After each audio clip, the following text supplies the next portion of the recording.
Sebo joba leko. Oliwa sebo. Hey, Yes. Kakati, I need to go to commercial court Nakasero. Yeah. Do you know where it is?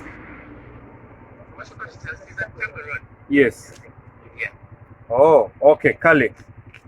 I'm waiting for you. I'll be there. I'm coming. Okay, thank you. Every single person below the age of 30, even below the age of 40, is a safe border. But the gist of this matter is that safe border came up with new terms and conditions. And let me ask you a question before we continue into the video. Do these terms and conditions apply? Are they fair or are they not?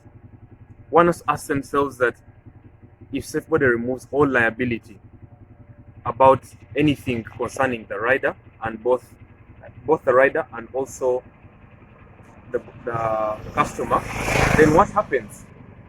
On a daily basis, people use safe border, but do they really know what they're signing up for in these terms and conditions? Are they fair? And is it lawful? That's the most important point to ask. Are these terms and conditions that safe border has come up with lawful? Because at the end of the day, if anything happens to you, it's on your own turf actually. Let me give you an example. When I looked at these new terms and conditions, it said safe border does not have any liability. It does not take any liability if anything happens to you in the eventuality that someone is going to use a safe border rider. And I'm going to tell you that a contract begins from when you order the ride. That's an offer. That's an offer to treat. Because in contract law, we have what's called an offer to treat. Then, if that offer is accepted, then that is when the border rider has accepted the trip and has accepted to come and take you. And then there a contract is established. He has an obligation to driving you safe because that is the whole point of safe border and under Safe Drive Uganda. Most of you not know what Safe Drive Uganda is, but it is a company which is in charge of Uber, Safe Border, Bolt, all of those cars. That's what's called Safe Drive Uganda. So I'm going to give you principles on contract. This is the beginning of the video. Principles of contract in that now that I have called my safe border guy, this is an offer to treat. He has accepted my offer. Therefore, a special contract is established, meaning he is now supposed to take me safe to my destination. But now, with the coming of all of these new liability clauses, actually we call them exemption clauses. With the coming of these exemption clauses, we do not exactly know where our fate lies as passengers. We don't know where the fate lies for also riders. In fact, honestly, I'd like to interview someone who is in the safe border realm, someone who can give us an insight on what they think about this, and then we'll see who else has grievances about this, because honestly, I have grievances about this. You cannot remove liability of a company which is providing services. That is even unlawful when you look at the Sale of Goods and Supply of Services Act of 2017. So stay tuned. Let's see what other people have to say about this. Just because, like recently, we're secure, where you were able to see that if you take a client, some of the clients, like, you cannot trust them. There are some clients who see the bikes and then they just go, they don't pay.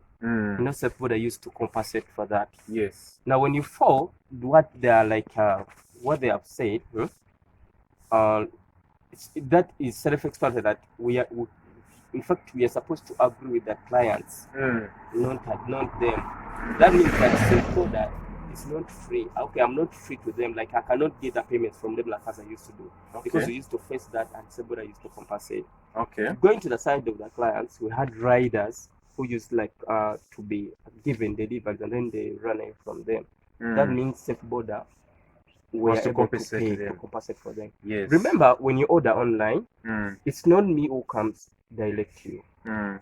For you, the order you make, it goes to safe border, the safe border offices. The safe border offices. Then they give you the nearby passengers. Yes. That means when you follow the laws, it is the one which is ready for everything. If someone they have given you is wrong, or if does anything wrong to you, you're supposed to go first to safe border. Yes. Because the one who gave you that person and the one also who gave me the client. Yes. That means they're the one who are in the middle of us.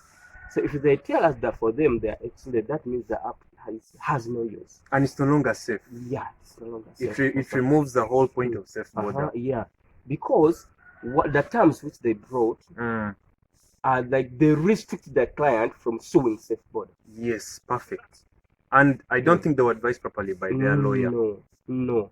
For them, okay, for the clients, what they did, they just agreed they take. And I think most of the clients, they didn't get time to read through them. Yes. And on top of that, they also gave them a promotion of 50%. But that is just keeping them blind.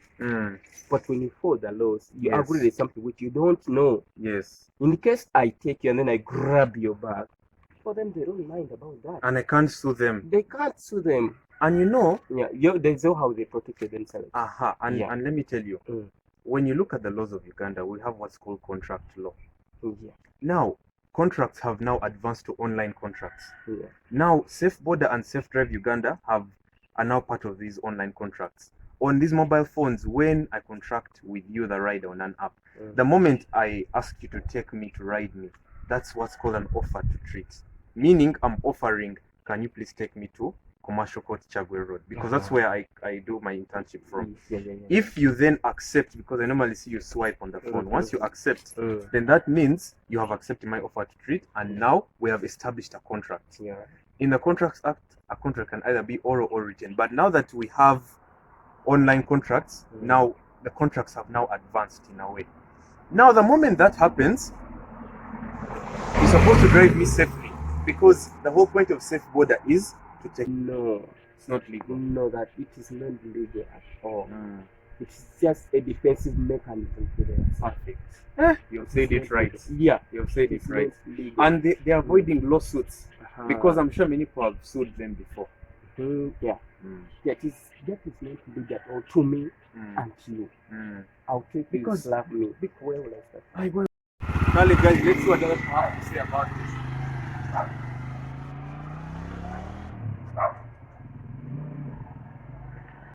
And also from a few lay people who may want to give you just how they feel about Safe Boda's new terms and conditions. Some of these people are not legal persons, some of them are not very informed people, but they will tell you about how the common man feels. I think this thing of removing liability from themselves is a good idea. Why is that? Reason being that you feel much safer using them, knowing that in case anything happens, there's a fallback position. Now, if that is taken away from you, you're very unsafe. Yes. Yeah. So, I think it's really unfair, and it's not. And of course, the riders themselves are employees to the what? To the company. Yes. I wouldn't think going heads on with the riders themselves, not the company, is a good way to go. Yes. The company has to go in at least maybe arbitration or something. Yes. Yeah. But when I was reading the terms and conditions, they even say that they had removed arbitration. Is that right to you? No, it's not right. Why is that? At least that should have been left open, and people could go into arbitration and find a way forward. Okay. Yes. Thank you so much.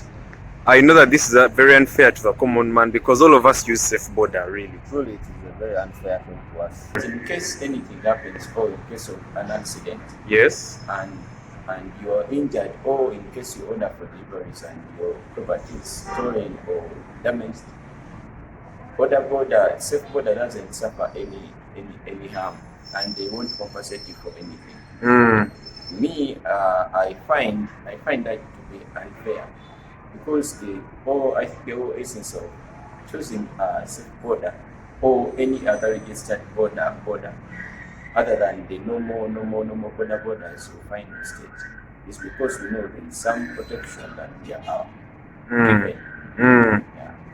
And we trust these companies for that reason, but in case anything happens, the super are held liable. So we have to take into account everything that the boda that is registered they do.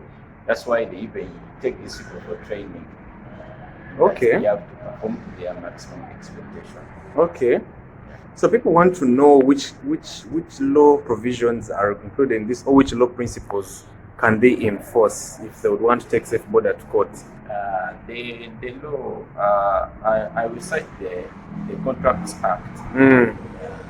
Though the specific provision, I might not have it right now. It's okay. But, I'll talk about the implied terms and the Express terms. Yeah. Honestly speaking, after listening to all of these opinions, I went back and reviewed, and I came up with my final opinion as simply legal. As your daily solicitor and someone who brings you the latest in the legal world and my opinion on even current events in the world and in Uganda mainly, I like to tell you that, you know what, honestly, if I was a lawyer for safe border, I would say no, don't do this. Removing liability is the worst thing you can do in a country like Uganda, where people do not have a lot of money. Most people cannot cover their costs. Most people cannot recover damages when it comes to even injuries and damages to their property. When you look at safe border, this is an offer to treat. If I go to my safe border app and I tap looking for a rider, that's an offer to treat. When the rider accepts it, then he has accepted my offer to treat. That's acceptance. In contract, we have these policies, and therefore these make up principles of contract law, because safe border, in the way it operates, has a number of legal principles which even cover vicarious liability. Vicarious liability, for those of you may not know, it's the employee is liable for the employer is liable for the acts of the employee. This means that originally when safe border came in 2015, safe border was really taking liability for its riders, meaning that was the whole gist of safe border, because the original borders were not taking liability for whatever was happening to the passengers. Now, honestly speaking, this removes the whole safe from safe border, because if you're removing liability, if you're saying that there is no way safe border is going to intervene or arbitrate or mediate any dispute between the rider or customer, safe border is no longer liable for any injuries that happen to you if a border falls down or if you're mugged by robbers. I mean, honestly, I'm speaking for the common man. Honestly, I'm aggrieved. Normally my face is happy like this, but this time I'm aggrieved. I'm not happy, and I don't like to pretend, because safe border, what you've done is not a good thing. You can't remove liability from people who do not have money. If someone's goods or if someone's property, if my briefcase is stolen and it's a fault of the rider, then safe border ought to reimburse me.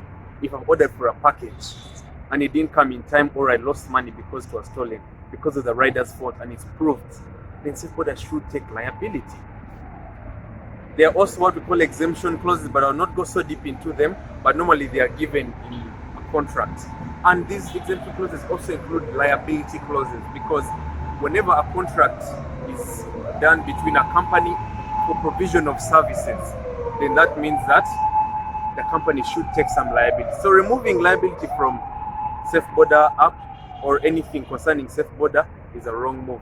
Finally, another principle I'd like to tell you is, when you look at the Sale of Goods Act and Supply of Services Act of 2017, in section 1 in particular, subsection C, transportation is one of the things that a company which is supplying services, much like safe border is, should take serious, because if you're not providing the utmost services to what you had started and what you had given customers before, in this case safe border, that means you're no longer a safe app at all, because now that means riders are going to do whatever they want to, because no liability is no longer going to be on them or the app. So style up, honestly. This is usually slang, but style up. So for those of you who are new to my channel, feel free to hit the subscribe button. For those of you who are new to my channel, feel free to hit me in the comment section. And guys, let's work together. This is Africa. Even if there is a law and we've become too commercialized, let's both take liability for each other. So thank you so much for listening to me. I'll see you next time.